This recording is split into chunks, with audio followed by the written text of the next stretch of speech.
orang itu cara berpikir nuruti nafsu, itu yang bahaya. Makanya Quran kritik ara'aita man ittakhadha ilahahu hawa. Orang yang cara berpikir itu nuruti hawa nafsu. Kalau zaman Nabi, zaman sahabat, zaman ulama, itu enggak seperti itu. Sehingga cara berpikir itu mudah.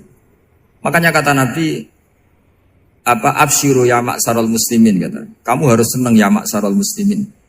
Allah sekarang buka pintu langit yang sebelumnya enggak pernah dibuka. Dan Allah yubahi bikum malaikatah. Dan Allah membanggakan kamu kepada para malaikat. Kenapa? Umatnya Muhammad, umatnya Rasulullah Muhammad SAW, itu kalau sampean kepengen mati setiap saat itu baik, itu resepnya gampang kata Nabi. Addu faridotan wantadzoru ukhra. Jadi Allah memberitahu, ya Muhammad, umatmu ini luar biasa. Jadi misalnya tadi kita sholat subuh, ditanya, Bahak kamu sekarang ngapain? Nunggu sholat duhur ya. Setelah sholat duhur ditanya lagi nunggu apa asar. Sehingga faman kanat hijratuhu ila wa rasulih fa hijratuhu ila wahi.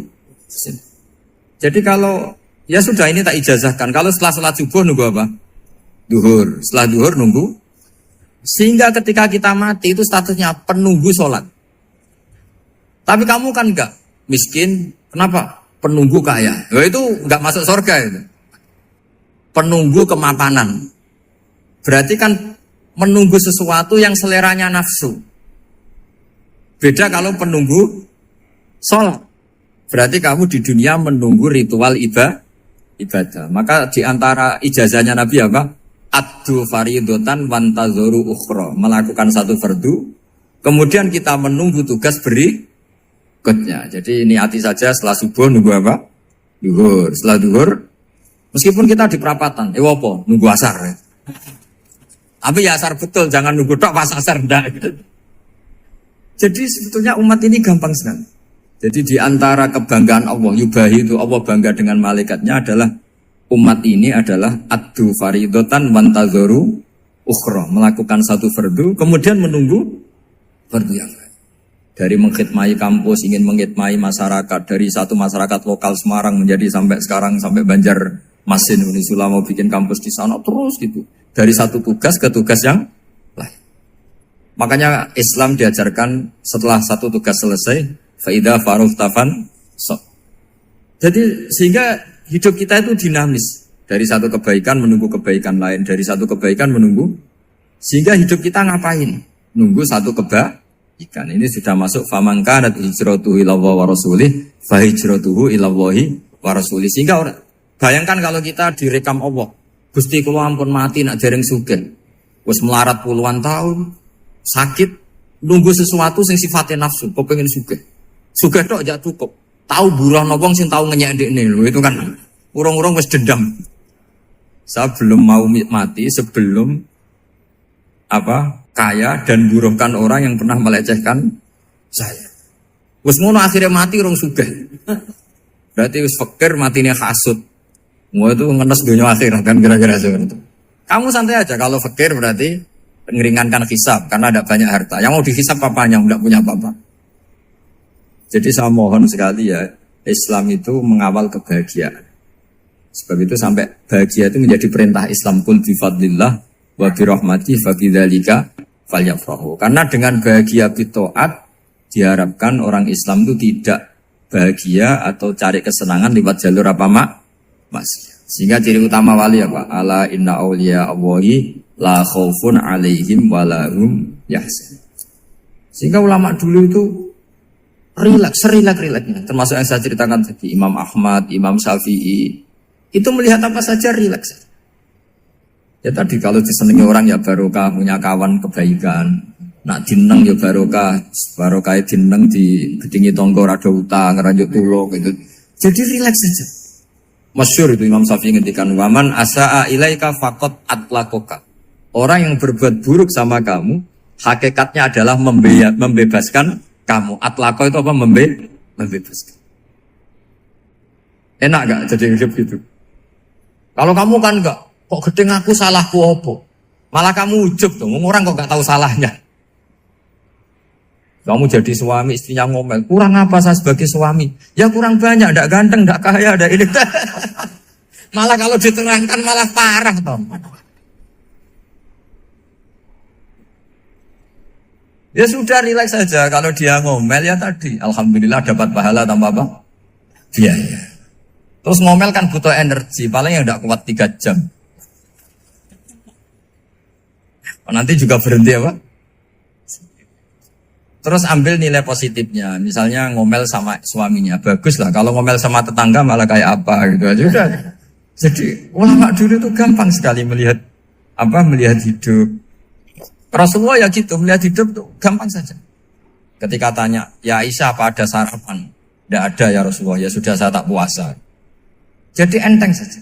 Kadang-kadang beliau ingin puasa, ya puasa sunat, ada sarapan nggak jadi puasa. Rileks. Nabi itu rileks. Kalau ngajari kebaikan juga rileks. Nah sekarang itu banyak orang yang karena mungkin kurang baca, Islam tuh kayak menjadi aturan yang bengis, yang repot, yang mengekang. Itu tidak seperti itu. Yuridu wa bikumul yusra wala yuridu bikumul usra. Allah menghendaki agama ini mudah. Sehingga ada sahabat di Imami Mu'ad itu baca Baqarah. Sahabat ini pekerja petani, mufarokoh ditinggal. Ketika Mu'ad lapor, ya Rasulullah ini ada orang munafik, tengah-tengah sholat mufarokoh saya ditinggal. Yang disalahin itu tidak yang ninggal tapi Mu'ad. Afattanun anta ya Mu'ad, kami itu tukang fitnah. Masa ngimami petani pakai surat Baqarah? Jadi yang disalahkan ini imamnya.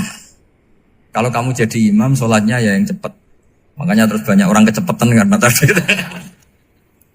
Jadi Nabi itu enteng sekali. Jadi apa ya? Nabi itu beda dengan yang kita bayangkan beda. Nabi pernah ngaji di masjid, kemudian ada tetangga lewat pakai cangkul ke kebun. Semua sahabat gerutu. Ini orang tidak benar. Ada Nabi ngaji ditinggal saja ke kebun, tidak ikut ngaji. Jawabannya Nabi tidak. Itu bagus itu ikut sunnah saya. Kenapa ya Rasulullah? Dia kerjanya nyari halal. Dan untuk menghidupi keluarganya itu juga ajaran saya. Sehingga yang ngaji ya ajarannya Nabi, yang nggak ngaji karena kerja mencukupi keluarga juga ajarannya Nabi. Segampang itu. Kalau kayaknya kamu kan, wes gak roh akhlak kan gitu. Nabi rileks saja Nabi. Sampai bisa lihat itu di bab Fadhailul Kasbi. Makanya ini penting sekali supaya orang itu berpikir Islam atau mendakwakan Islam itu berdasar sanad ya yang muttasil yang pernah dilakukan Rasulullah SAW. Sesuatu yang dilarang Allah itu pasti madharat. Maka untuk melarang seseorang bergantung sama narkoba misalnya atau hal-hal yang bahaya pada fisik, itu satu tentu bagi ahlullah, tentu karena takut Allah. Tapi banyak masyarakat yang memang benar-benar bisa meninggalkan narkoba karena efek buruknya ganja. Bahwa itu mengakibatkan sakau, mengakibatkan tidak sadarkan diri, mengakibatkan kebangkrutan ekonomi macam-macam. Sehingga mereka benar-benar benci sama yang namanya narkoba. Jadi di antara manhajul Quran itu kalau mentakbih, memburuk-burukkan maksiat itu mesti dikritik innahu kana fahisyah. Innahu kana fahisyata wa makta wa sa'a sabila. Innahu kana fahisyata wa sa'a sabila. Diulang beberapa kali.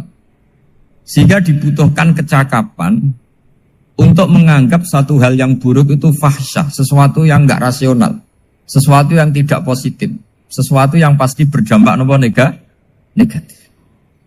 Sehingga kalau misalnya tadi dibacakan oleh Qori, kuntum khaira ummatin ukhrijat linnasi ta'muruna bil ma'ruf wa tanhauna 'anil munkar. Untuk berhenti dari kemungkaran itu satu takbihun litil kal munkar atau litil kal munkarat, bahwa munkarat itu kita cap, kita stigmasi bahwa itu buruk sekali. Seperti Nabi mengajarkan pemuda tadi, masa kamu suka ibu kamu digitukin lelaki lain, putri kamu, bule kamu, bude kamu, sehingga orang ini pikirannya termindset betapa buruknya zina. Sama seperti kita sukses memindset betapa buruknya narkoba, betapa buruknya bahan-bahan terlarang. Begitu juga seterusnya, terus pengkhianat dan sebagainya. Tapi problem manusia adalah dia itu akan mencari kebahagiaan atau kesenangan sesaat. Maka caranya gimana? Keinginan senang lewat maksiat ini dilawan dengan nyaman dengan taat. Saya ulang lagi, nyaman dengan taat. Sehingga ulama dulu punya kalimatul munajat, artinya kalimat hubungan pribadi sama Allah yang menjadikan orang itu nyaman. Dan ini yang diajarkan kitab-kitab tasawuf. Kitab tasawuf itu sukses mengajarkan melihat alam raya ini semuanya nyaman, termasuk yang mengecewakan. Itu dianggap nyaman. Saya berkali-kali mengajarkan ilmu ini karena ini musalsal ila Rasulillah SAW. Itu pernah suatu saat Imam Ahmad itu dipanggil sama tetangganya, anak muda. Tentu Imam Ahmad ini orang yang sangat soleh, sangat waroi, sangat tunduk sama perintahnya Allah dan Rasul. Pemuda tadi manggil, ya Ahmad, datang ke rumah saya. Imam Ahmad datang. Setelah sampai ke pemuda tadi, sudah pulang lagi, saya tidak butuh kamu. Pulang lagi. Setelah sampai rumah dipanggil lagi, ya Ahmad, datang lagi. Datang lagi. Oh, saya tidak jadi butuh, pulang lagi. Sampai 3 kali. Dan itu perangai ekspresi Imam Ahmad itu atau ulama lain yang sesoleh beliau itu nyaman, indah. Beliau tetap senyum-senyum nyaman. Beliau tidak tersinggung, tidak terprovokasi, pokoknya tidak tersinggung, kelihatan nyaman. Lama-lama pemuda ini terus tanya, ya Ahmad, kamu saya perlakukan seperti ini kok tidak tersinggung? Kamu senyum-senyum saja, happy-happy saja. Jawabnya Imam Ahmad itu unik. Wahai pemuda, saya kamu panggil itu senang sekali. Karena kata Nabi, kalau kamu iman dengan Allah dan Rasul, maka hormatilah tetangga. Jadi saya senang. Karena nuruti perintah Allah untuk menghormati tetangga. Jadi tidak ada urusannya dengan kamu. Kagetnya kayak apa? Jadi dipanggil tetangga ya senang karena melakukan perintahnya Allah dan Rasul, yaitu ikramul jar, fal yukrim jarah. Disuruh pulang, kamu ingin saya pulang, ya saya pulang. Disuruh datang, ya saya datang. Jadi saya tidak tersinggung, saya tidak ada urusan dengan kamu. Urusan saya dengan Allah Subhanahu wa Ta'ala. Itu kalau bapak-bapak istrinya ngomel terus sabar itu ya bagus. Saya tidak punya urusan. Kalau kamu terprovokasi oleh istri, berarti kamu didikte oleh makhluk. Masa seorang rektor didikte makhluk? Kan tidak keren. Apalagi seorang habib didikte makhluk, kan tidak keren. Yang bisa mendikte kita hanya Allah Subhanahu wa Ta'ala. Dan Allah mendikte kita, mengajarkan kita wa ashiruhunna bil ma'ruf fa in karihtunna fa'asa an takrahu shay'an wa yaj'alallahu fi khairan katsira. Jadi cara melihat istri kita bawel gitu atau cerewet, alhamdulillah ini ada pahala tanpa modal, cukup sabar. Kalau istri kamu sedang mesra, malah mintanya ke mall, malah biayanya tinggi. Murah mana dapat pahala dimarahin sama saat mesra minta ke mall? Milih yang pertama kan? Nah ya itu tidak usah modal ini. Ya gitu aja. Jadi kalau istri sedang marah, bawel, anggap saja ini rezeki. Dapat pahala tanpa apa? Biaya. Nah, kalau pas rukun malah nantang ke mall, biayanya malah tinggi. Jadi ulama dulu itu melihat dunia itu happy.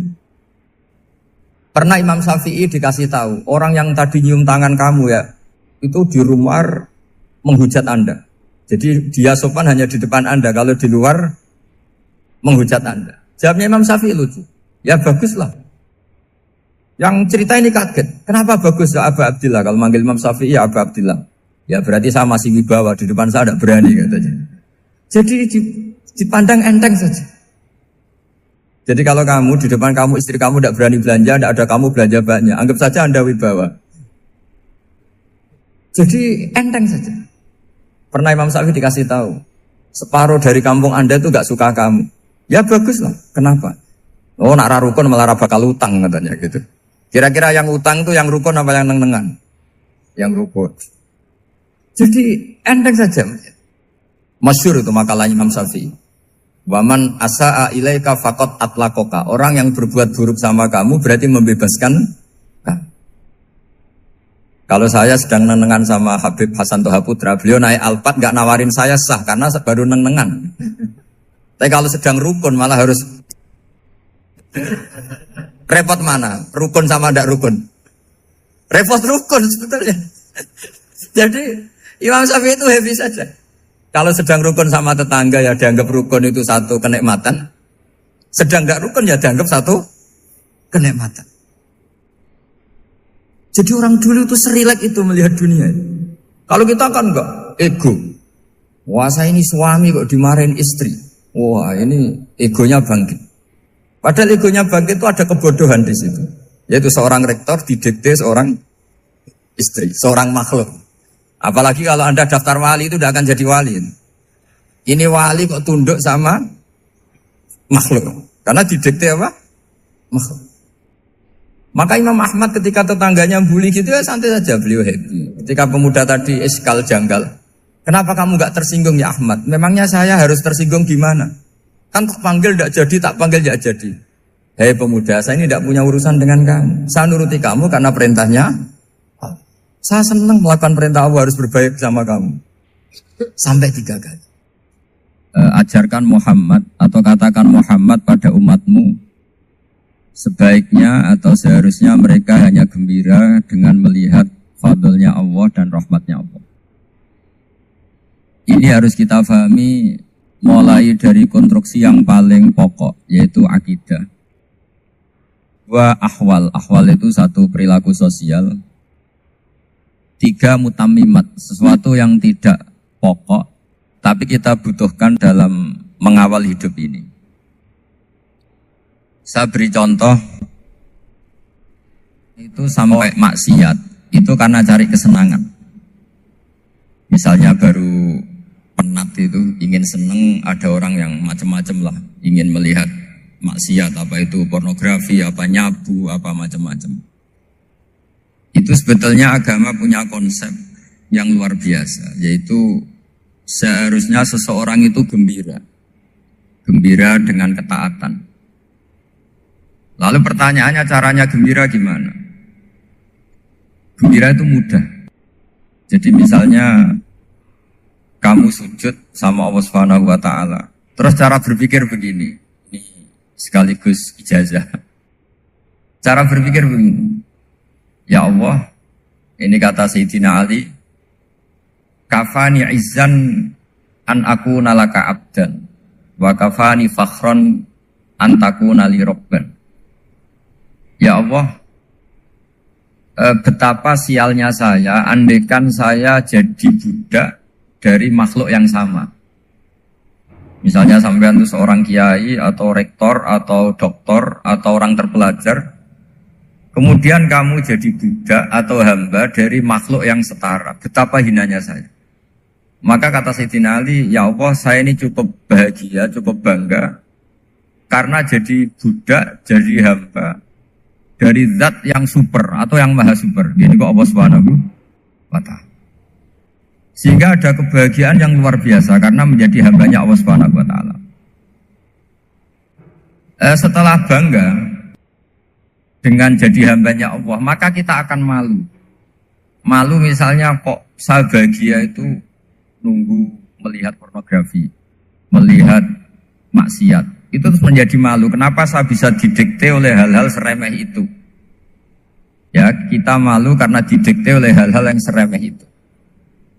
Karena kita didikte oleh nafsu. Jadi, izzatun nafsi, satu harga diri seseorang itu harus dihidupkan untuk hanya tunduk kepada Allah SWT. Sehingga Nabi itu melatih satu logika tarkul ma'asi. Nabi itu dulu ketika ada seorang pemuda yang ya karena mungkin pemuda ya, dia itu mau masuk Islam, tapi uniknya kata pemuda tadi, saya masuk Islam tapi asal dibolehkan bebas zina. Jadi ini agak sableng gitu. Jadi mau masuk Islam syaratnya dibolehkan apa? Zina atau free sex gitu. Karena orangnya agak hiper. Itu Nabi tidak langsung mengancam dengan neraka enggak. Ketika mau pamit gitu semua sahabat melarang. Mah itu jangan, kamu jangan suan Nabi, itu permintaan yang nggak masuk akal. Setelah lama ditahan, terjadi kegaduhan di masjid, Nabi dengar, itu ada apa itu? Itu ada pemuda yang mau masuk Islam tapi yasta'dzinuhu fi zina. Tapi mereka minta izin Nabi untuk tetap boleh zina. Kata Nabi, pemuda itu suruh masuk, suruh menghadap saya. Ketika menghadap Nabi, saya ulang lagi ketika menghadap Nabi, Nabi mengajarinya itu luar biasa. Nabi tidak langsung mengancam dengan neraka atau dengan azab tunda. Tapi kata Nabi, Atau hibbuhu li ummik. Kamu suka kalau ibu kamu itu jadi demenannya orang banyak. Oh enggak ya Nabi, yang demen ibu saya tak bacok kan. Karena ini ya agak preman, di mana-mana orang nakal agak preman. Terus atau hibbuhu li bintik. Kamu suka kalau putri kamu ya digitukan orang-orang. Oh ya enggak Nabi, yang gitukan putri saya tak bacok.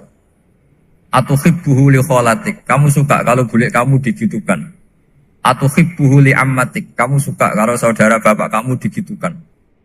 Nabi itu mengeset ya. Cara sekarang itu cuci otak mungkin. Nabi itu meluruskan otaknya anak muda itu. Betapa buruknya zina. Cara bahasa Arab ditakbih.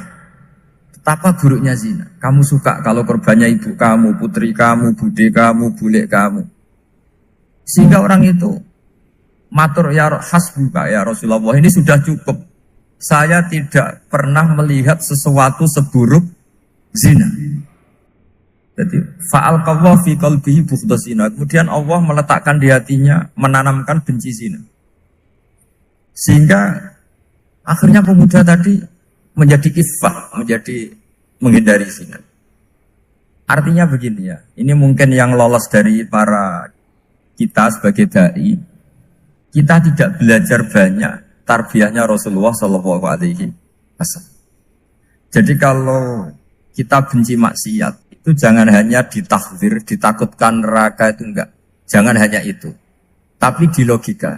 Jadi kalau kita menghindari maksiat, itu selain karena takut azab, itu ada logika. Ada rangkaian pikiran yang menjadikan kita anti satu perbuatan apa maksiat.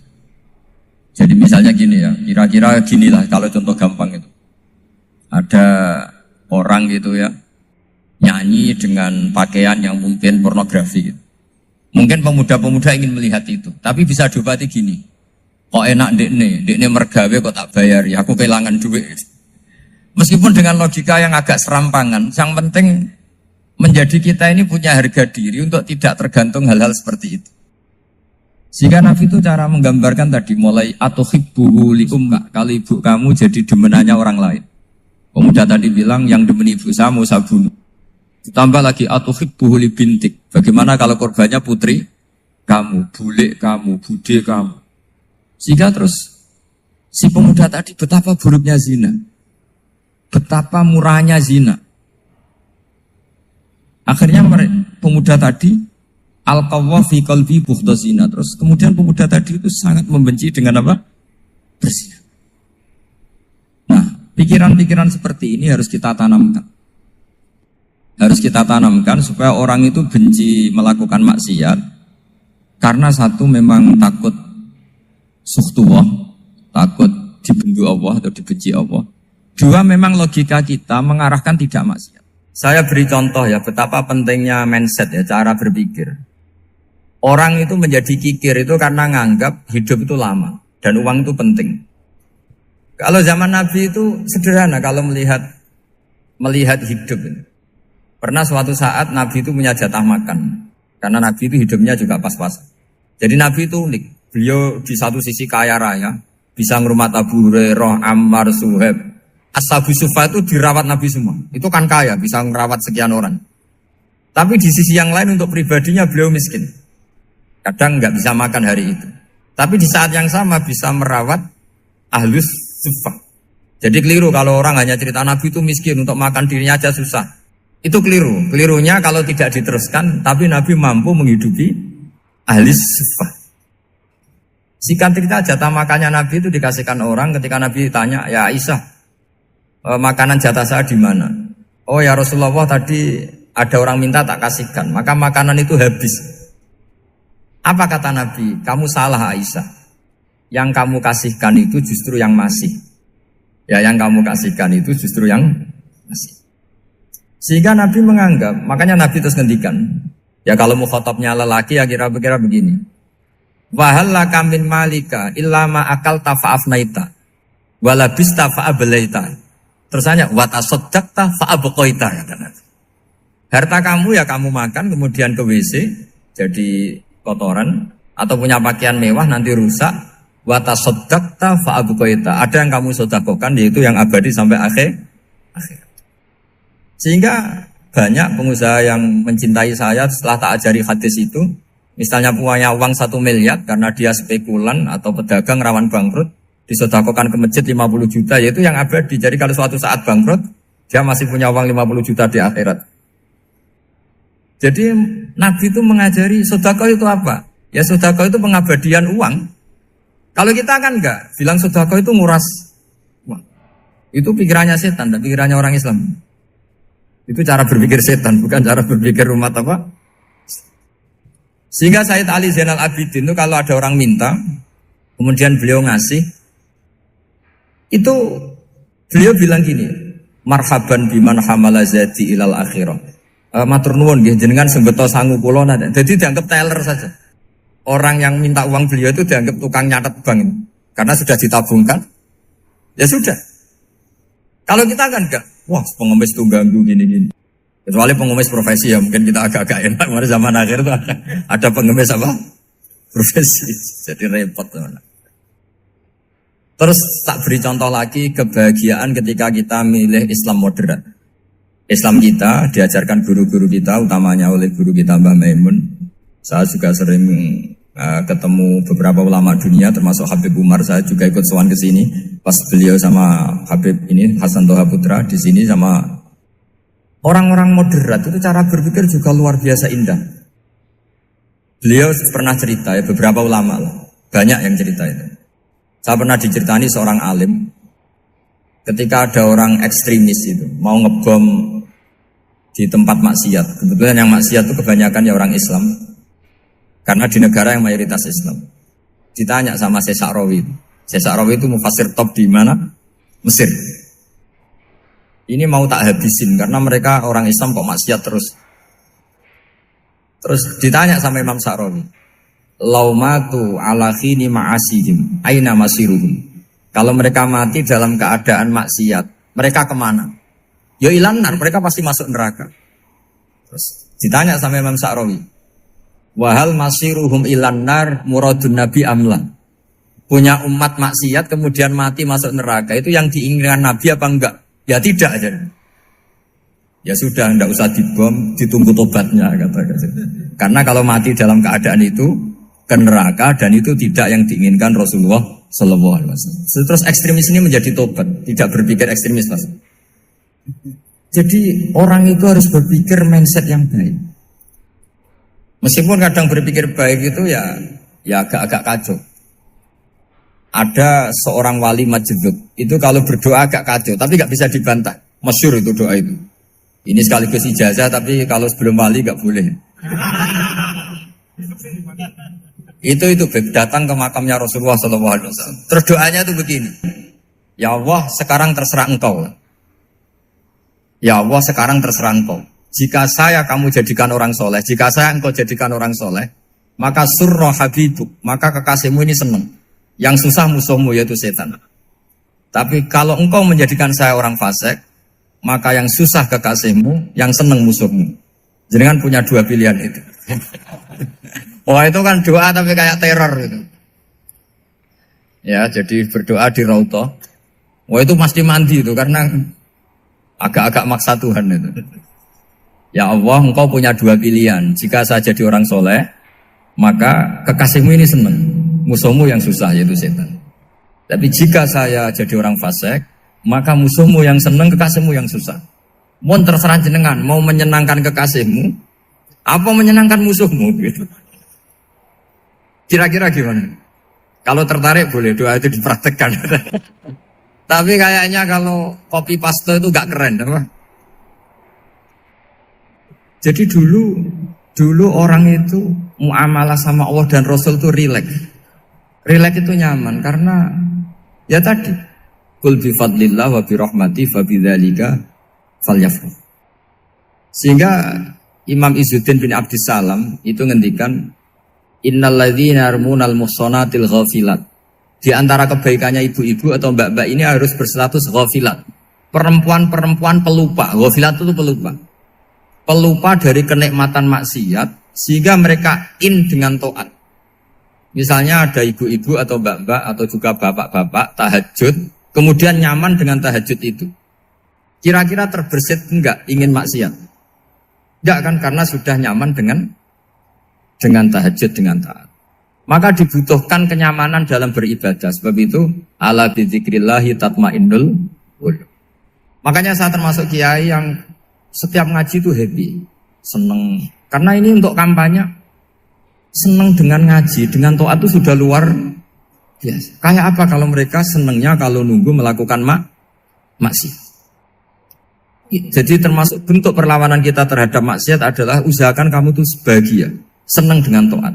Istiqnas billah, mu'anasah billah, farah billah, itmi'nan tumaknina billah. Sehingga ini mencukupkan kita tidak berkebutuhan maksiat. Meskipun kita ya manusia, pasti suatu saat atau sudah pernah maksiat. Serasa diceritakan lah, ini gue semesti gitu. Lah orang-orang dulu itu orang yang sukses mengelola bahagia ma'allah wa billah walillah. Jika wali-wali dulu itu jadi wali itu tidak mesti karena ibadahnya banyak, itu enggak. Mereka orang yang ibadahnya itu biasa. Biasa-biasa sekali. Ulama-ulama dulu ibadahnya biasa sekali. Tapi qulubuhum ma'allah, hatinya itu ma'allah. Itu ada seorang wali itu jadi wali, Umar bin Abdul Aziz yang dikenal khamisul khulafa. Khamisul khulafa. Di luar khulafa Ar-Rasyidin 4, di antara yang soleh adalah siapa? Umar bin Abdul Aziz. Itu ketika mau meninggal, itu senangnya bukan main. Itu semuanya nangis, beliau senang. Terus tanya, kenapa kamu senang? Memangnya saya kalau mati itu kemana aja? Ila khairi madhubin ilah, kezat terbaik. Dibang urip mbek kowe bulet atau mbek arhamur rahimin ngene. Yaitu Allah Subhanahu. Jalaluddin Ar-Rumi ketika mau meninggal itu muridnya nangis semua, beliau marah. Kamu harusnya pesta karena saya mau ketemu kekasih saya, malah kamu tangisi, goblok sekali kamu katanya. Jadi orang-orang dulu itu luar biasa. Karena tadi mereka tidak ingin ketemu Allah itu dianggap problem. Harus sesuatu yang membahagiakan. Makanya wali-wali itu kalau berdoa begini. Wa khairu ayyami yauman alqa kafih, dan jadikan hari terbaikku adalah hari ketika saya ketemu engkau ya. Pernah dengar doa itu?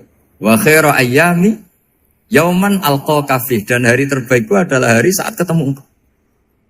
Aman kan enggak? Sampai mati ku wedi. Saya tidak tahu wedi dosa apa wedi Israel apa wedi malaikat siapa? Mungkar Nakir. Sebenarnya tidak perlu seperti itu. Karena cara pandang Nabi itu ini bisa dipraktekkan. Kalau kamu orang baik, mati artinya apa? Ya baik. Karena husnul khotimah.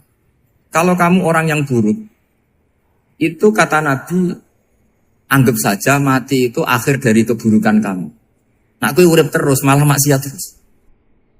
Maka Nabi itu kalau ngajari kita berdoa gini, Allahumma maj'alil hayata ziyadatan li fi kulli khairin wal mauta rohatan li min kulli syarri. Ya Allah, kalau saya hidup, ya anggap saja ziyadah fi kulli khairin, berpotensi nambahi kebaikan.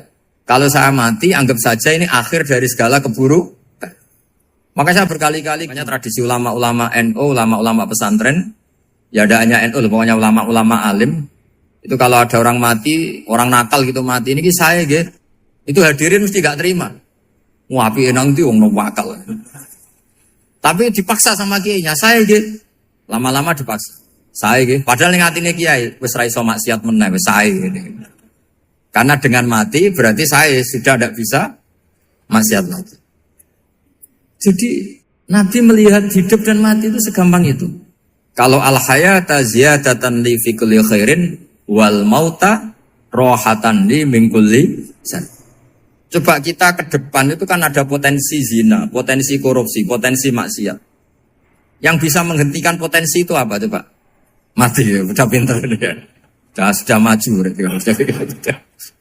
berani mati. Berani. Tapi jangan di sini ngel-ngelo panitia.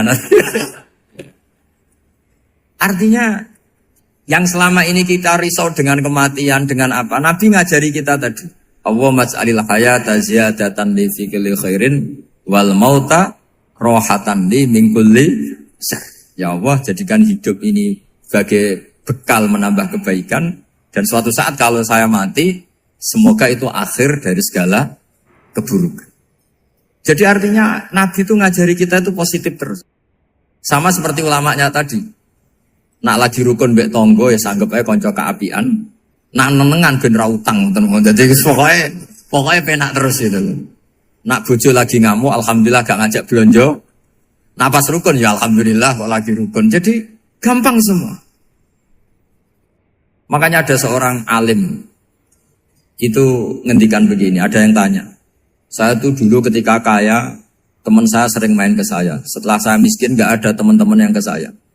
Dikira si Habib ini kebetulan orangnya Habib itu mendukung keluhan dia. Ternyata enggak. Si orang alim itu bilang gini, malah bagus toh gitu. Kowe wis melarat buruhe wong. Ya sudah kamu miskin buruhnya orang lain. Misalnya tukang manol di pasar atau tukang becak. Kemudian teman-teman kamu datang, malah kamu malu tuh jadi tontonan. Bagus kalau mereka lupa, pas kamu miskin tidak ada yang lihat katanya. Jadi apa ya? Dianggap enteng saja gitu. Akhirnya orang ini nggak jadi ngeluh. Selama ini kan kita ngeluh ya, ketika miskin teman-teman nggak datang. Coba kalau mereka datang pas kamu buruh bikin botol di orang lain, mantan bos buruh, malu gak? Milih datang kepada? Nggak lah, sudah bener itu. Jadi ulama dulu itu makanya sering baca biar tahu solusi hidup. Jadi ulama dulu itu gampang sekali melihat kehidupan itu. Gampang sekali, indah, gampang. Kebahagiaan ini pula yang harus kita latih dalam melakukan ketaatan. Tapi memang obsesi saya terbesar atau cita-cita saya terbesar memang setiap ngaji saya ingin orang mukmin semuanya itu bahagia. Dengan bahagia itu mereka tidak neko-neko ingin mencari kebahagiaan lewat jalur apa maksiat. Sehingga dalam konstitusi ulama yang ditulis di kitab-kitab usul fikih, dan itu kitab yang saya kaji, selalu saya kaji, itu membela-bela sesuatu yang mubah itu sampai luar biasa. Karena melihat mubah itu, misalnya Anda tidur itu berstatus mubah. Anda bermain catur berstatus mubah. Anda rileks sama teman jagongan semalam dengan teman rektor atau dosen atau yayasan itu, melihatnya bukan mubah tapi tarkul maksiyah. Misalnya saya semalaman asik musamarah itu jagongan malam sama Habib Toha Al-Munawwar. Itu awang hitungnya bukan, wah ini jagongan ngalor ngidul tidak penting tuh enggak. Malam itu bahak tidak ke dugem, tidak ke tempat maksiat. Sehingga ada ulama yang mengatakan mubah itu enggak ada. Saya ulang lagi, mubah itu enggak ada. Kan umumnya ulama bagikan wajib, ya kan, haram itu. Terus diantaranya mubah, sunat, makruh. Ada ulama yang mengatakan mubah itu enggak ada. Kenapa? Logikanya begini, itsma min mubahin illa wa yatahaqqaqu bihi tarku haramimma. Karena tidak ada mubah yang Anda lakukan kecuali saat itu pasti ditinggalkannya sebuah keharaman. Misalnya Anda sedang jagungan sama istri di luar, di rumah, asik di rumah semalaman.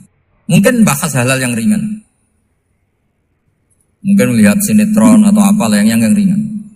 Tapi di situ terjadi Anda meninggalkan ke tempat-tempat maksiat. Sekarang ninggal maksiat itu wajib apa mubah? Wajib. Padahal Anda sedang melakukanmu. Nah itu dicatat oleh Allah itu tarkul haram, meninggalkan keharam. Jika masyhur dalam cerita wali-wali itu, Abu Yazid yang seperti itu ibadahnya pernah tanya, ya Allah lalu yang makomnya orang seperti saya siapa? Karena beliau semalaman ibadah terus. Sama Allah dijawab, ya yang tidur di pinggir kamu itu. Abu Yazid, loh kok bisa ya Allah? Dia kan tidur terus. Ya kan dia tidur berarti meninggalkan keharaman. Ngomong sing potongan tukang maksiat itu apik turu apik melek kira-kira. Apik turu. Timbang sama nak melek pola wis turu ae kira-kira gitu. Jadi enggak usah dipaksa tahajud, dipaksa qiyamul lail itu. Iya kalau qiyamul lail. Kalau dapat informasi, ke sini ikut saya terus katut kan repot. Jadi perlawanan terhadap maksiat itu sebetulnya gampang dalam Islam karena tadi nggak ada sesuatu yang mubah kecuali saat dilakukan berakibat meninggalkan keharaman. Mudah sekali. Jika banyak orang jadi wali itu karena melakukan mubah. Itu ada orang jadi wali itu karena sering makan. Ya makan biasa itu. Karena ketika makan, ya Allah, betapa doifnya saya.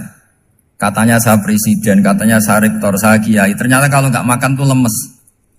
Apa hebatnya makhluk yang bergantung makhluk yang lain, yaitu makanan.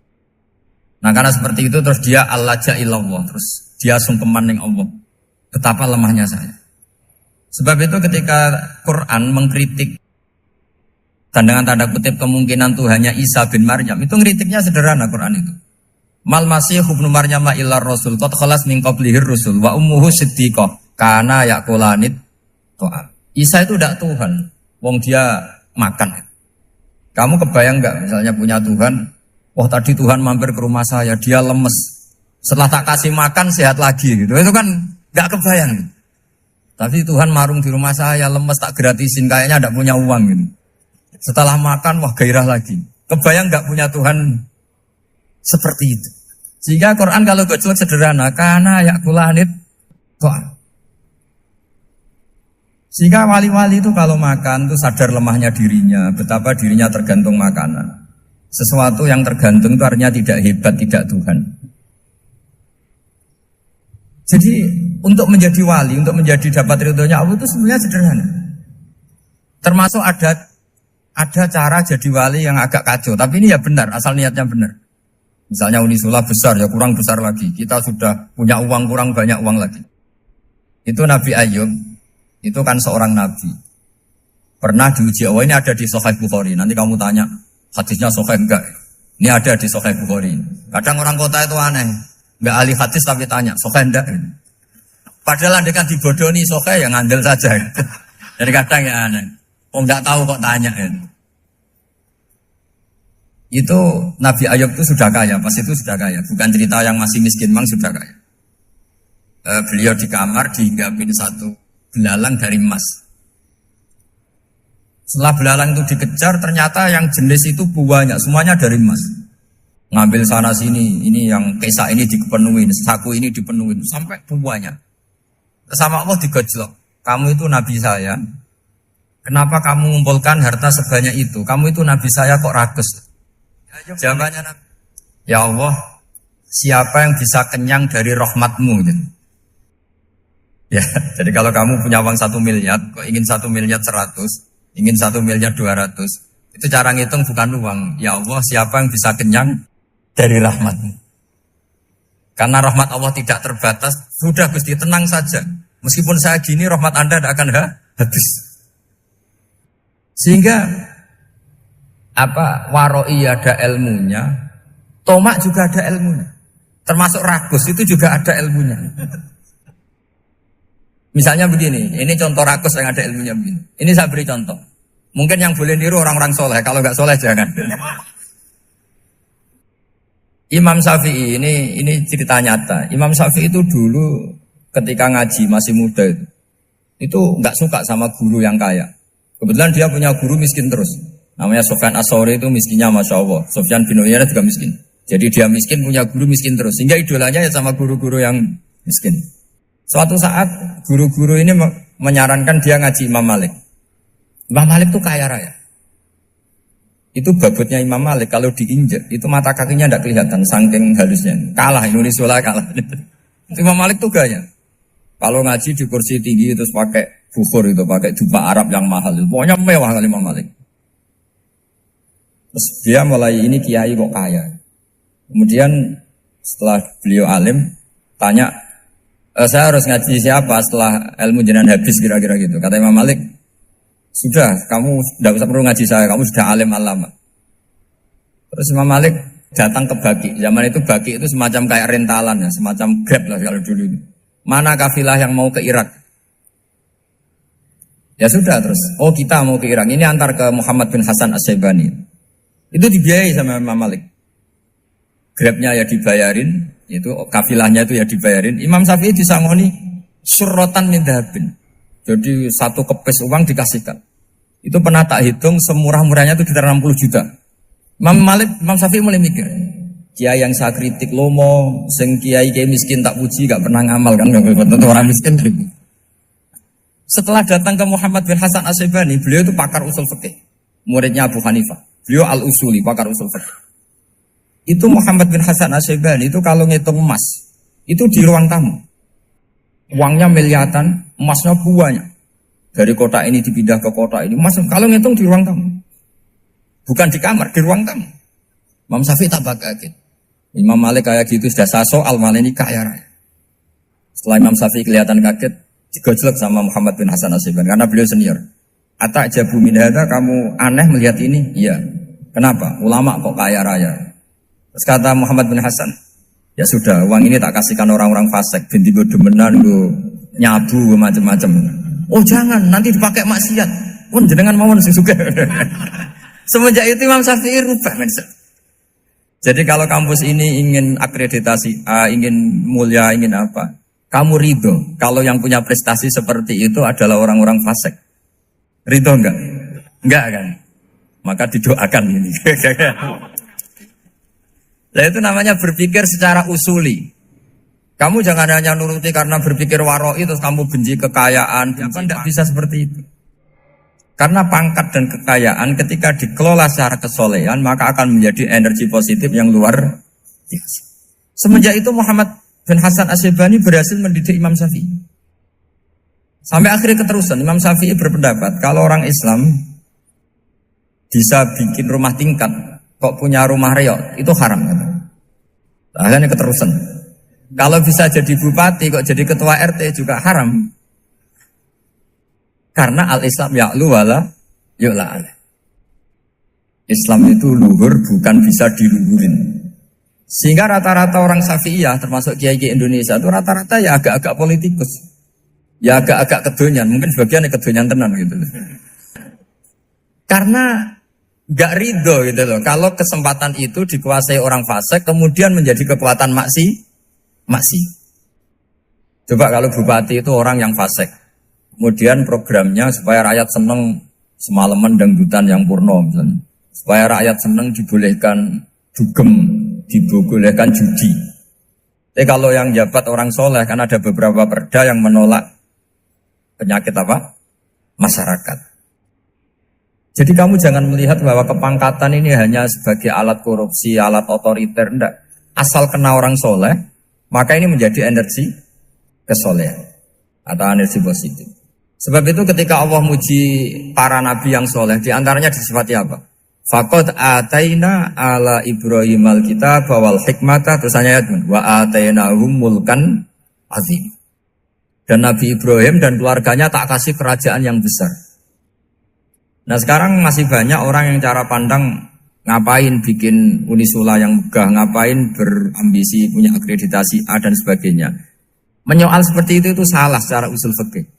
Karena secara usul fikih kesempatan yang baik tentu harus diperjuangkan oleh orang-orang yang soleh. Karena ini supaya jadi otoritas yang positif. Itu dulu ada latihannya. Jadi orang dulu itu gampang sekali ketika milih miskin ditanya, kenapa miskin? Saya ingin hisab saya ringan. Tapi ketika mereka kaya, yang soleh, supaya harta ini tidak dipakai orang yang nanti dipakai maksiat.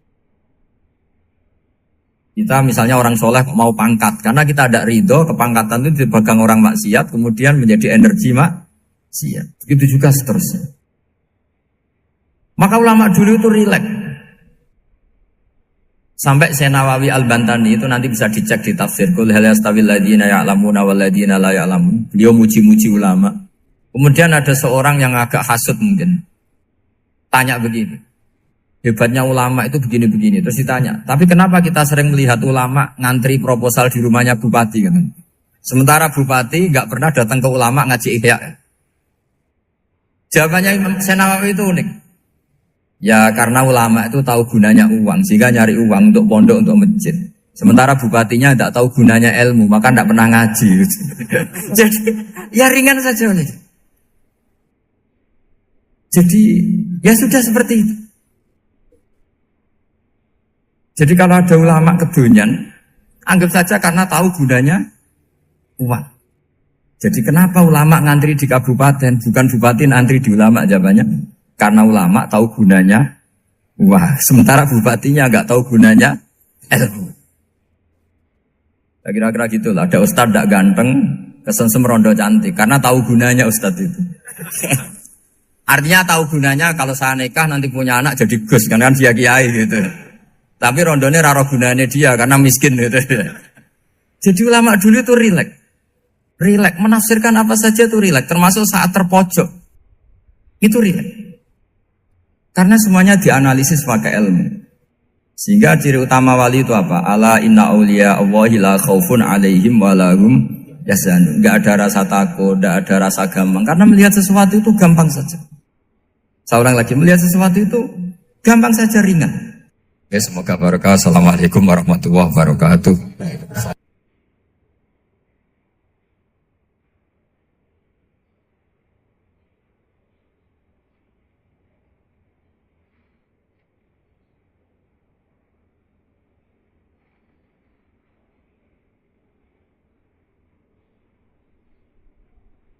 Tak terang, no kowe nek ora paham kok nek mlebu swarga dadi paham. Dadi iki pilihane ku loro. Dadi nek kowe saiki ra paham, kok ning swarga paham.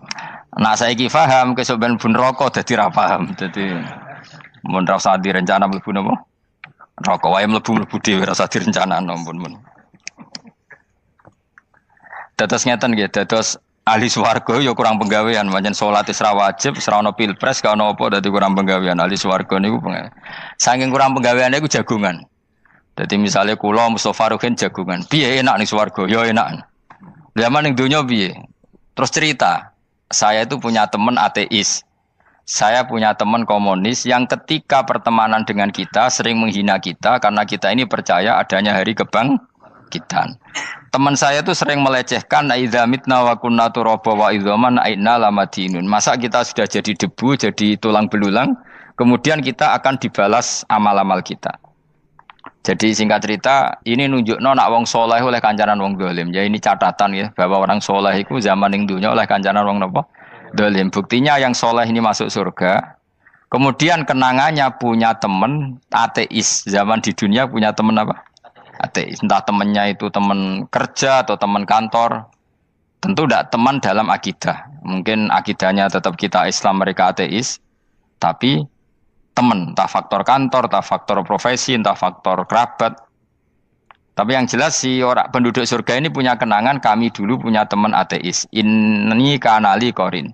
Yang teman saya yang anti Tuhan itu mengatakan, melecehkan saya, aidza mitna wa kunna turaba wa idzaman aina lamadinun. Masa kita sudah jadi debu, jadi balung, tulang belulang, kemudian kita dihisab. Atau kita nanti ada hari balasan. Nah terus ketika jagungan ini, tadi saya bilang ahli swarga kurang penggawean. Lah piye delok piye? Jare kanca-kancane, moh aku ora melok di kanca. Jadi fayakuluna lah. Jadi ketika Ruhin muni ape delok jare Mustofa, jare Kifat, moh aku gak kancaku, delok dhewe jare. Lah si Ruhin kan wong kurang pegawean, mulai ning donya sampe ning swarga. Terus delok. Terus fattala'a fara'ahu fi sawail jahim. Bareng dekne delok roh kancane kejet-kejet ning neraka. Seneng dekne. Dadi wong nak hasud tu nanti ning swarga aja hasud. Seneng terus muni ngene, tawahi ing kita laturdin. Dulu kamu hampir saja menyesatkan saya. Artinya zaman dia ateis sempat ngerayu supaya Ruhin dadi napa? Ateis. Gue Islam ya tutup kere, melok ateis ae. Wes kere, zina rawani, maling rawani gak enak. Soalnya sering dirayu-rayu gitu. Makanya bilang apa? Tawahi ing kita laturdin, kamu zaman di dunia hampir saja menyesatkan saya. Walau la ni'matu rabbi lakuntu minal muhdharin. Kalau saja saya tidak diberi nikmat Allah, aku kelakuanku ya koyo kowe, akhirnya masuk neraka koyo kowe. Nah, terus ada soalu taladzudin. Dia tanya tapi saking senenge. Afama nahnu banyitin. Coba lihat saya sekarang. Apa saya sekarang mati? Tidak kan, saya tidak mati kan. Cuma mati pertama saja. Mati zaman di dunia. Sekarang saya hidup lagi. Artinya kamu yang dulu memungkiri ada kehidupan, dulu aku saiki tidak mati. Ternyata saya sekarang hidup dan dapat nikmat kowe ning neraka. Dadi ku nunjukno sunnahe manusa iku ora puas nak ora ngalahno musuhe. Nganti ning swarga iku ora lega nah. Dadi manusa iku hasudnya itu terlembagakan sampai akhirat. Jadi wong-wong sing tahu dimaki-maki kubu sebelah, iku nak kubu sebelah mlebu neraka, iku kowe ning swarga gak marem nak gak delok. Dadi hasud iku ya seru no. Dadi nak kula pun mboten, makome mboten nonton, kula mboten. Niku makome Ruhin barang dadi lori lho kan dinyak melarat, gendut, kriting mangkel. Kudu menangi sing ngenyek mlebu neraka. Aja sampe sing ngenyek kita mlebu swarga kene mlebu neraka. Wah, gak puas ya. No? Makanya gambarannya Quran itu manusia tetap manusia. Ketika orang kafir dengan segala kenikmatannya, misalnya mungkin Amerika, mungkin negara-negara yang sekarang kumoluhur dengan teori kapitalisnya, mungkin ngenyek Ethiopia, ngenyek Syria, ngenyek. Tapi apapun salahnya Syria, Ethiopia tetap iman, tetap suasana masuk surga. Meskipun ngurmat negara tidak pedes. Tapi yang ngurmat negara benar, tapi ngurmat iman tidak benar, bisa saja nanti masuk neraka. Itu makanya kita problem di dunia kan gitu. Makanya saya mohon, nah, umat Islam itu tidak perlu menjawab kritikan itu. Dari awal kita nanti enaknya itu di surga. Kali di dunia kita pasti salah. Ngelola negara raiso. Banyak negara Islam sing carut, napa? Marut. Ngurus bojo raiso. Banyak santri sing pegatan. Ngurus anak yo raiso, anak yo debu weling kok bapak. Kita ini kan ngurus yayasan yo raiso. Kan semua yang berbau Islam mesti carut marut. Karena ya apa ya, dari awal kita ini mah enggak serius ngurus dunia. Kok serius piye nyimpen dhuwit wedi dosa ana hisab. Ape riba rentenir wedi dosa. Wape ngatur dunia nemen-nemen wedi dosa. Allahu al-mudabbir sing ngatur kok melo ngatur barang. Wah, akhirnya karena wedi dosa terus goblok. Sebagian goblok klasik, sebagian keterusan. Nggak sing repot sing keterusan sampai asli lah iku terus kombinasi napa? Jadi wong Islam itu ora kober serius mengurus dunia. Kadang punya pemimpin fasik lah ben kono pek-pekan dunia. Jadi ribet wong Islam. Akhirnya kita ini dihina. Wa idza marru bihim yatakhamazun wa idza qalabu ila ahlihim qalabu fakihin wa idza ra'ahum qalu innaha ula inapa ladallun. Orang-orang kafir itu kalau melewati orang Islam pasti ngenyek. Urip nyatane ngono, ngelola negara enggak bisa, ngelola keluarga enggak bisa. Nah nanti kalau kita di surga itu kata Allah fal yaumal ladzina amanu minal kufari yadhakun. Nanti di surga orang-orang iman gantian menertawakan orang-orang kafir. Jadi itu menunjukkan bahwa kita tidak pernah puas sebelum dendam menertawakan. Jadi wis ning swarga iku cita-citane mukmin tetep fal yaumal ladzina amanu minal kufari yadhakun. Jadi kowe sok ben ning swarga iku ya Allah kasih saya fasilitas bisa melihat penduduk neraka. Terus dene ning teras-teras swarga dipertontonkan orang kafir alal araiki yang turun. Hal suwibal kufaru makanu ya fa'alun. Delok saiki kowe mbek aku mulya ndi. Jadi dendam itu penting. Tapi sebenarnya ning swarga ning donya wis kalah wis nurut ae no. Dadi menteri yo nurut wis pokoke nurut ae wis barang donya pek-pekan wis. Cuma ora bener ya dielingno iku ya bahaya nek ora bener. Tapi ora usah kerusuhan, biasa wae. Gremeng ae gremeng soalnya ben gak dadi udun no.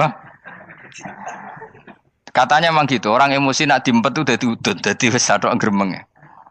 Tapi yang jelas Allah punya sunnah bahwa manusia itu tidak bisa puas sebelum melihat musuhnya kalah. Sehingga ahlul jannah yang notabene sudah penuh kenikmatan itu tetap dia enggak lego.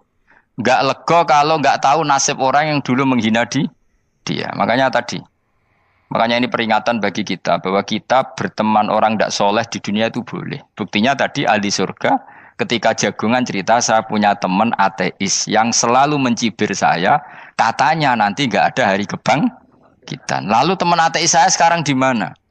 Sekajak kancana, dulu ya teman-temannya bilang fayakuluna laga. Tapi si teman ini tetap ingin melihat. Setelah dilihat ternyata itu di neraka. Terus melakukan dialek tadi. Apa yang kamu katakan salah. Kamu mengatakan selamati akhir urusan salah. Ternyata saya sekarang tidak mati. Afama nahnu bimai itin illa mutatanabura. Jadi saya mohon sekali teman-teman yang hafal Quran itu harus hafal sampai seperti saya ini. Sehingga tahu duduk perkara ini Quran itu kayak apa. Moco Quran tok ibadah. Wis suwe nama moco Quran ibadah. Tapi tidak paham. Wong khawarit sing tukang mateni wong itu hafal Quran. Itu gara-gara ra paham itu akhirnya kewaco. Nah, kandhani ku angel. Sing kandhani kudu aku. Nah, sing kandhani Mustafa padu merapal kan. Sing kandhani kudu aku. Mbok yo wong ku mikir to. Apa gunane misalnya ki apal Pancasila. Tapi ra iso nglakoni napa? Pancasila. Ngapal tok keadilan sosial bagi seluruh pejabat. Antok ngomong ngono jelas timbang muni bagi seluruh rakyat Indonesia aja boleh. Quran juga gitu. kita ini manusia punya watak dendam. Tapi dendam ini dikelola oleh Islam. Dendam mending swarga ae. Ning donya ben, ning donya mesti sediluk. Tenan betul. Orang-orang mukmin itu sampai belum lega kalau belum ketemu orang yang pernah mencibir. Itu tadi qala qailu minhum inni kanali qarin. Saya punya teman yang ketika di dunia selalu mencibir saya, inna kalaminal musaddiqina idza mitta wa kunna turaba wa idzaman aina lamadun. Teman saya itu selalu mencibir, masa kamu percaya hari kebangkitan? Kita nanti kan sudah jadi tanah, jadi tulang belulang, masa bangun lagi? Yang benar saja kamu. Nah, orang-orang yang mencibir ini kan sakit. Orang dicibir itu kan, nah sakitnya itu terbawa sampai surga. Tapi nek mlebu neraka ora kok berdendam melane. Dadi dendam iku anane ning swarga, nek ning neraka ora kok berdendam. Dianjuti malaikat oleh dendam piye. Tapi bareng ning swarga happy-happy iku piye? Kancam dhisik sapa wae. Ora kanca partai maksudnya kanca iki.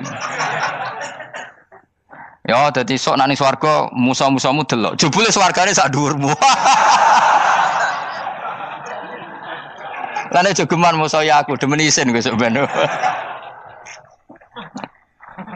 De musuh jebule swargane. Ndi musuhku sing wane aku betul. Terus jare kancamu teko, aku ning dhuwurmu. Ya jarak. Repot ya. Tadi terus kedua, peringatan dari Quran. Allah itu saking kudrohnya, itu senengane gawe fitnah. Fitnah itu suatu yang enggak masuk akal. Jadi wong kafir utawa wong Islam piyambak iku kon iman sesuatu yang paradok. Iku kon ngimani ning neraka iku ana wit. Lah neraka iku panase ngono, ana wit. Mulane jare wong kafir Muhammad tabaswe tabarawaras. Mergo wong neraka iku makan sajaratus zakum. Mana wong kafir tambah guyu Muhammad tuh gak waras. Jarene rokok banget panase, tapi di saat yang sama ngomong wit iso tumbuh. Mestinya rokok itu kan enggak ada pohon. Mulane Allah nanti ngendikan wa ma ja'alna ru'yallati arainaka illa fitnatal linnas wasyajaratal mal'unata fil Qur'an. Jadi satu orang itu diuji disuruh ngimani Isra Mi'raj. Nabi yang tetap posisinya di Mekah diberitakan oleh Quran bahwa Nabi telah menembus langit Sabtu dalam lahdoh satu malam. Wong kafir malah guyu-guyu. Terus kedua, ada pohon yang tumbuh di neraka. Mulane dawuh pangeran seperti wa ma ja'alna ru'yallati arainaka illa fitnatal linnas wasyajaratal mal'unata fil Quran. Jadi diuji. Yes ngono dunya kaya wong Islam sakniki niku. Yang mengklaim negara Islam tata kelolanya carut marut, yang negara non Islam kadang tata kelolanya rapi, sehingga seakan-akan kita ini salah, ngurus dunia wae iso mung ngurus akhirat. Tapi saya berharap sing dicibir iki sok ben mlebu swarga, dadi iso dendam. Tapi nek mlebu neraka iku ora kober dendam. Mulane kula mboten gadah rencana mlebu neraka mboten gadah. Kula niku pendendam, dadi mangkalku ben kesampaian sampeyan nak teng pundi? Swarga. Kita harus ngalami fal yawmal ladzina amanu minal kufari yadhakun alal araiki yang jangan sampai kita ngalami kita sendiri disiksa. Kowe ngelu awakmu dhewe, milih dendam apa milih mlebu neraka? Milih dendam ya. Syaratnya mlebu apa? Swarga. Ya. Jadi pangeran itu memang sering damel sesuatu itu paradok. Tapi memang Allah sengaja. Mulane kula bolak-balik matur, ulama itu banyak, yang jaga akhlak ya banyak, yang jaga ilmu yang banyak. Kadang yang jaga ilmu itu yang akhirnya nyuwun sewu cangkem elek dan itu penting. Saya di mana-mana bilang, sesuatu itu kadang enggak bisa dijelaskan secara baik-baik. Syaratnya kudu cangkem elek. Cuma karena itu enggak mungkin kita nisbatkan pada nabi, ben aku wae sing tanggung jawab. Kalau nak dinisbatkan nabi kan elek, maksud nabi kok gerakan cangkem elek. Ben aku wae. Nak pancen salah, aku sing tanggung jawab. Tapi nyalahno aku neraka, yakin neraka. Siji yo ora level, napa siji ora level. Dhisik sahabat itu akhirnya yo nyuwun sewu cara ora sahabat yo cangkem elek. Mergo mangkel. Ada orang munafik saking ora ngajari ngene. Kenapa saya bikin gerakan cangkem elek? Kok janut lho. Kowe asli elek maksudnya cangkemmu wis elek ora kok. Kok nang darane aku harus gebak asli cangkemmu wis elek. Wis ngono perkara dunya, ora perkara hak. Nah kan perkara hak, cek keren. Wong munafik ku saking mangkelnone ning Kanjeng Nabi, saking kepengin Nabi itu ketok goblok, ketok salah. Iku kadang takok nggawa untane unta. Takok, "Mat, untaku iki sing ngawini untane sapa? Kok anake kok ora kembar?" Terus ana sahabat sing cangkem elek koyo Ruhin. "Tak pajangi aku." Kuwi apa-apa. Dadi oleh muni ku nazautu alaiha, nazautu cara aku sing nyelingkuhi. Terus ki apa-apa? Mergo gak trimo nabine dikei pertanyaan sing gak masuk akal. Paham? Begitu juga ketika mereka nyembah berhala Lata Uzza, iku sing cangkem elek ya sahabat. Mergo Nabi ra pantes. Cangkem elek bicara, aku gek bengi pas ape nyembah berhalaku. Jebule pas duyoi luwak. Aku mikir, mosok pangeran duyoi luwak menengah iki apa-apaan? Dikencingi apa? Luwak.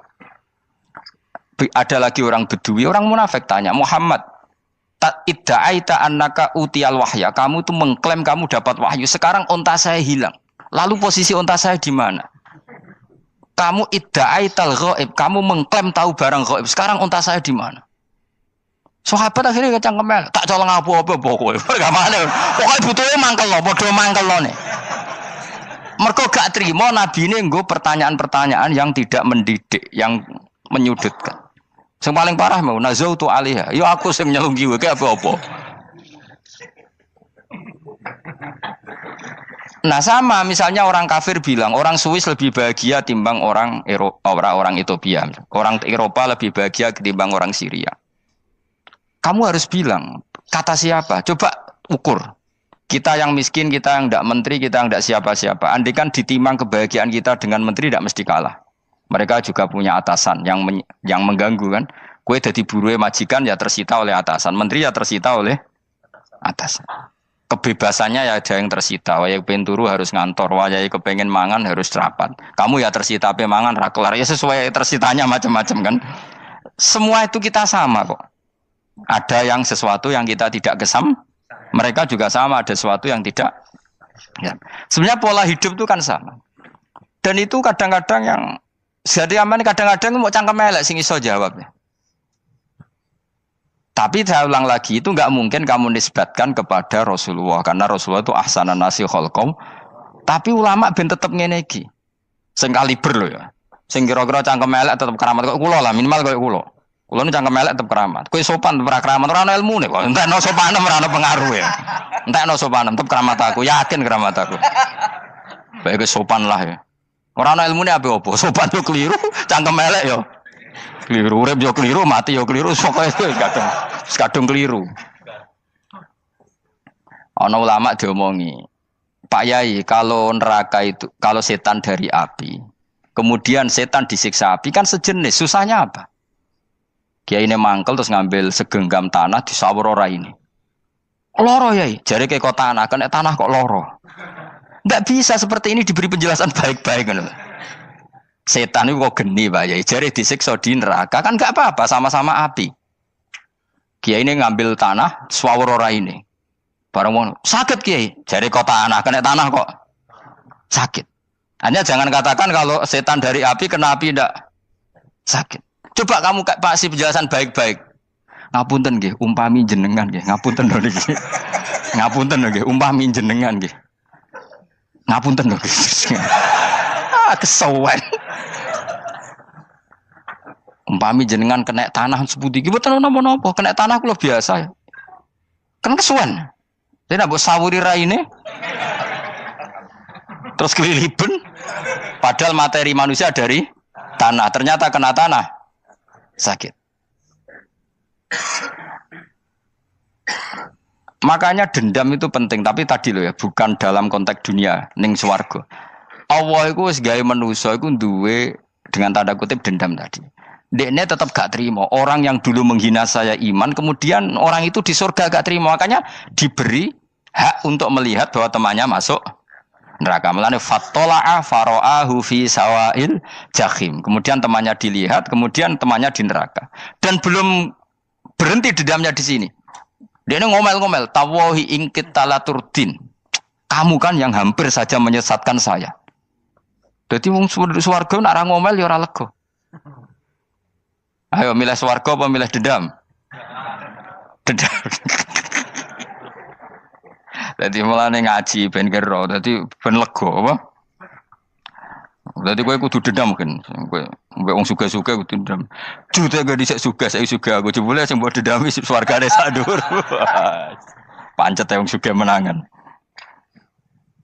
Jadi kudu jelas ya. Jadi kenapa saya bilang cangkem elek karena tadi dulu sahabat itu kadang kesulitan nanggepi komentare wong-wong munafik. Karena tadi itu Nabi itu, sama nak roh ceritanya Nabi dari sisi yang baik-baik saja. Maksudnya baik-baik itu sahabat merawakan Nabi. Wong munafik nak takok aneh-aneh. Ya Muhammad, ontaku iku rondo ireng kok anake rondo ngene iku sing majang ki sapa jare sahabat.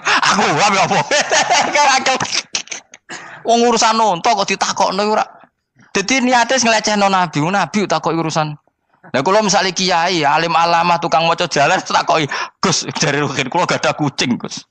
Niku rupane kok beda-beda nu sing majangi kucing putih, Gus. Aku kan ngenyek wong lho. Kiai ditakoki urusan perselingkuhane apa? Kucing.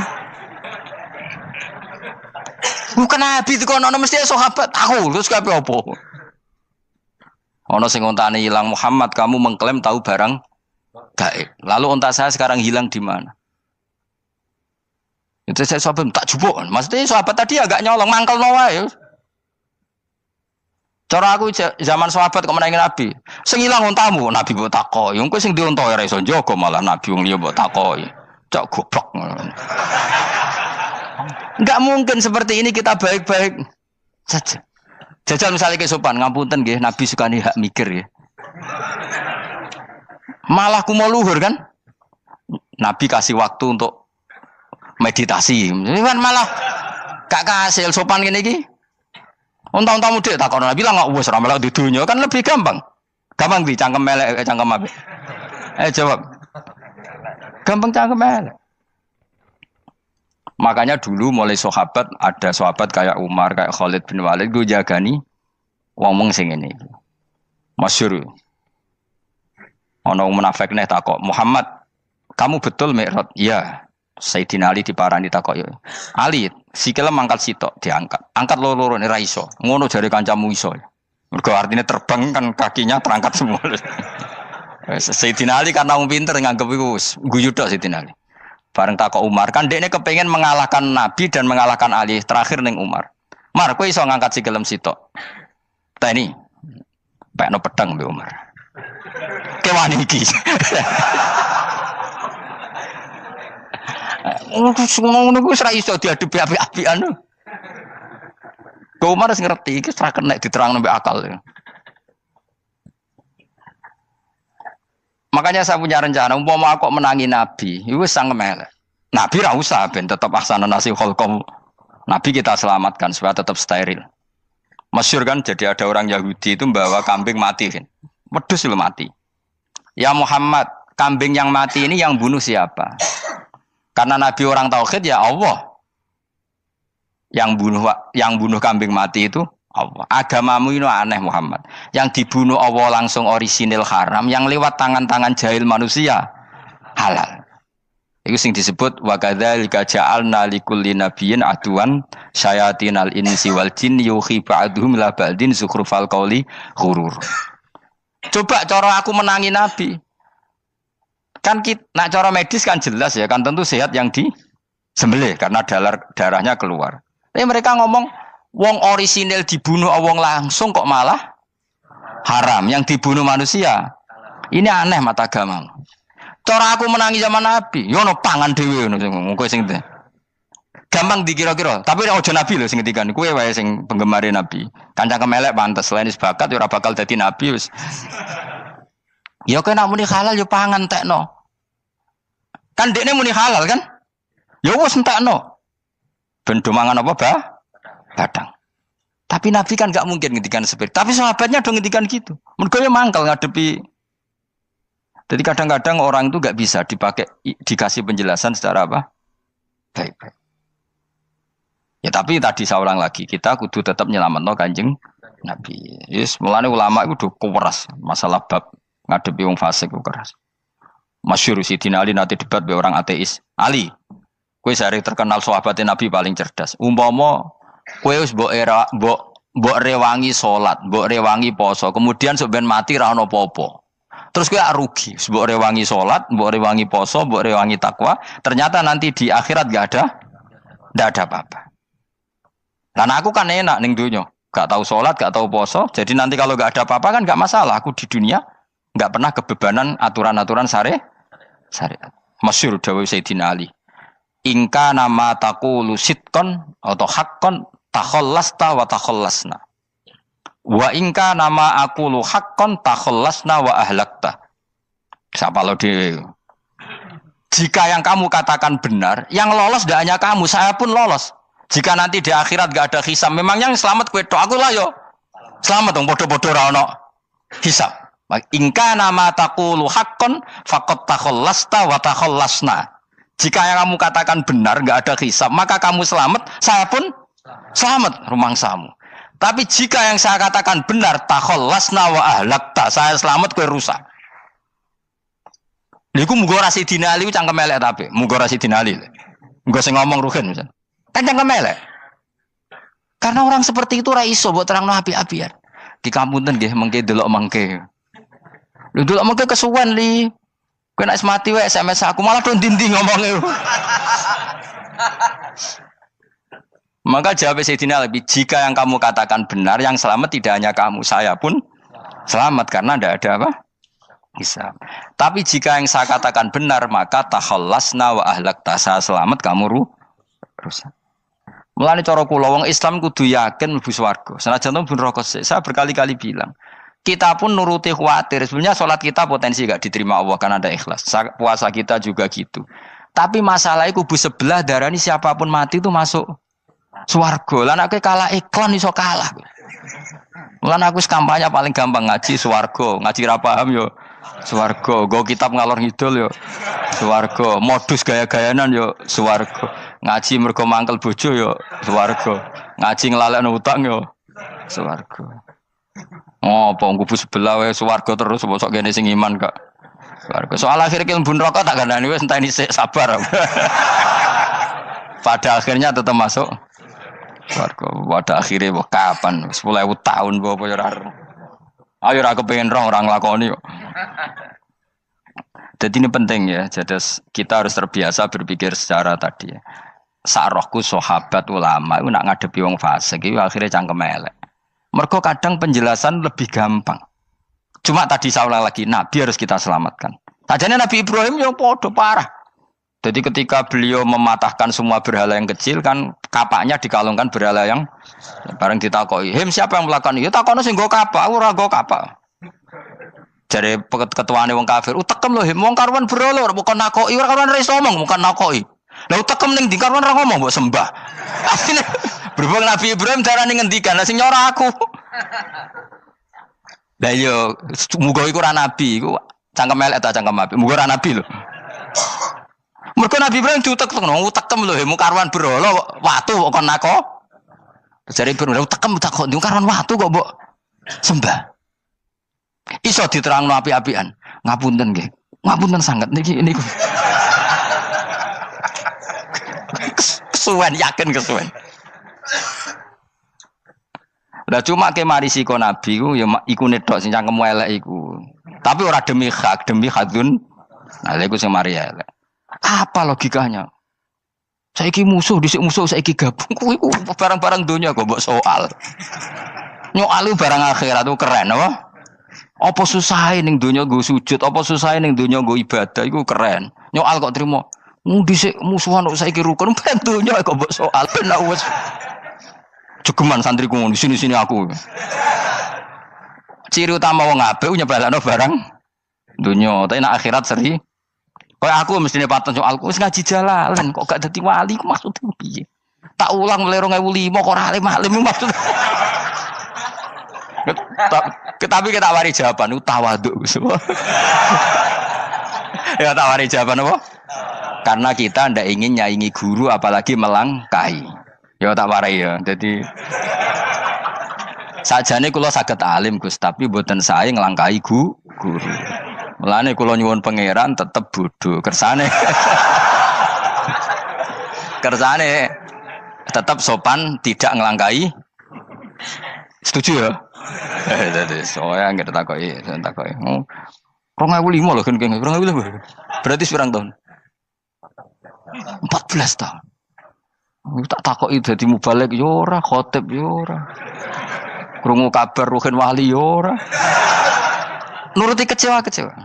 Tapi setelah ada jawaban tawadhu ya soleh. Memang enggak baik. Murid nyalip guru itu enggak baik. Ya ora apik, ora iso ya ora terus pokoknya. Jelas gitu. Terus niki bukti orang soleh itu boleh berteman orang macam-macam. Berarti ini ahlul jannah bercerita dulu punya teman ateis. Jelas gitu. Yang teman itu mengingkari adanya hari kebang. Tapi nyatanya orang soleh ini tetap masuk surga. Artinya apa? Pertemanan di dunia sama orang ateis ini tidak menghalangi dia masuk surga. Tentu ya sebatas pertemanan. Ora konco golek demenan iku ora jenenge konco iku. Maksudnya berteman mungkin satu kantor atau ditakdir tetangga atau ditakdir apa. Tentu tidak ngikuti kemaksiatannya, tapi tetap berteman. Karena istilahnya ini kanali korin, saya punya teman sohibun yungkirul ba'sa, saya punya teman yang mengingkari hari kebangkitan, yang teman itu setiap kali ketemu saya mencibir saya, inna kalaminal musad dikin aidza mitna wa kunna turaba wa idzaman inna lamadi madinun. Teman saya itu selalu mencibir, masa kita nanti dibangkitkan lagi padahal kita sudah jadi debu dan jadi tulang beluh. Lalu teman saya ini nasibnya gimana? Tersama Allah dipertontonkan, sananya teman itu masuk neraka. Intinya apa? Orang soleh ini ketika di dunia punya teman orang tidak soleh, dan itu tidak disalahkan Allah. Tetap dia ahlil jannah, dan temannya karena salah tetap ahlin. Nah, hanya nggak ada cerita terus berhubungi kancamu, kowe mlebu neraka ndak. Makanya kita rileks saja di Indonesia. Kancanan tonggo macam-macam tenang aja. Sementing alaikum anfusakum la yadurrukum man dhalla idza tadaitum. Yang penting jaga diri kamu sendiri, dan setelah diri kamu terjaga, tidak masalah orang sekeliling kamu sesat. Ya ayyuhalladzina amanu alaikum anfusakum la yadurrukum man dhalla idza tadaitum. Jaga diri kamu, kualitas hidayat kamu jaga, kualitas kebaikan kamu jaga. Setelah semuanya terjaga, tidak masalah orang sekeliling kamu sesat. Ya kayak teman ini, dia punya teman ateis tapi dia tetap islami, dia konsisten dalam mempertahankan iman, ternyata dia tetap ahlil jannah, padahal punya teman ateis. Jelas ya, terus niki supaya clear bahwa karena kita di dunia mesti berteman orang macam-macam. Apalagi semenjak saya dari Korea itu melihat orang Islam ingin bikin masjid, padahal bosnya orang ateis, teman kerjanya orang ateis. Tapi mereka nyatanya imannya tidak goyah. Mereka ingin bikin masjid, urunan bikin masjid, padahal temannya apa? Ateis. Dan itu enggak masalah. Nanti kalau itu soleh terus sampai di surga, golek bosku saya gini di. Iku nara ketemu ya ora lega. Jadi manusia itu masih ini swarga, agak ketemu rivale. Jadi sebenarnya, nak rival politik, nggak tahu saya itu, nggak ada ayatnya, nggak ada penjelasannya di Quran ini. Dan tidak perlu menjelaskan barang dunia terang non Quran kemuliaan. Bukan kalau terus nang sampai budi.